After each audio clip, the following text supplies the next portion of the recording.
2005, bright day in Toulouse. 40,000 people around the fences of the airport to see this. Quite an event for us. The first flight of the A380. Flight test engineer Fernando Alonso knows how dangerous this moment can be. When you fly an airplane for the first time, things can go wrong. There's no time to think what to do when you're up in the air. So you better have thought about what you're going to be doing before you actually take off.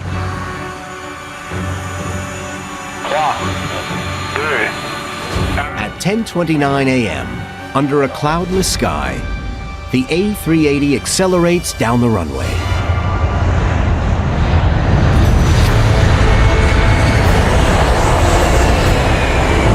The huge machine lifts effortlessly into the sky.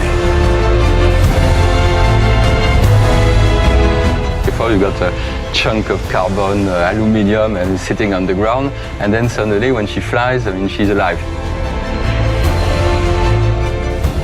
It flew incredibly well. It flew beautifully from, I would say, from 1 minute after liftoff. We had imagined this moment for years and years and years, and suddenly it happens. Wonderful day that I will remember all my life.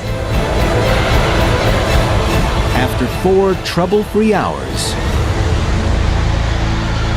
the A380 touches down and enters the record books as the heaviest flight in commercial aviation history. Over the next 19 months, the plane undergoes 2,500 hours of flight tests. These are an essential part of aircraft certification. But for the A380, they also serve another purpose: convincing the public that flying on such a huge plane is safe. There was a public perception of, isn't it going to be dangerous? All those many people on the airplane? And yes, this airplane was big, but it was just another airplane, and it had to be handled and could be operated like any other airplane. It just happened to be bigger, that's all. Test pilots pushed the A380 to its limits. We went to very hot climates, we went to very cold climates. We brought the airplane to its structural limits. We brought the airplane to our aerodynamic limits. In one test, in order to identify the minimum takeoff speed, pilots deliberately dragged the tail along the runway.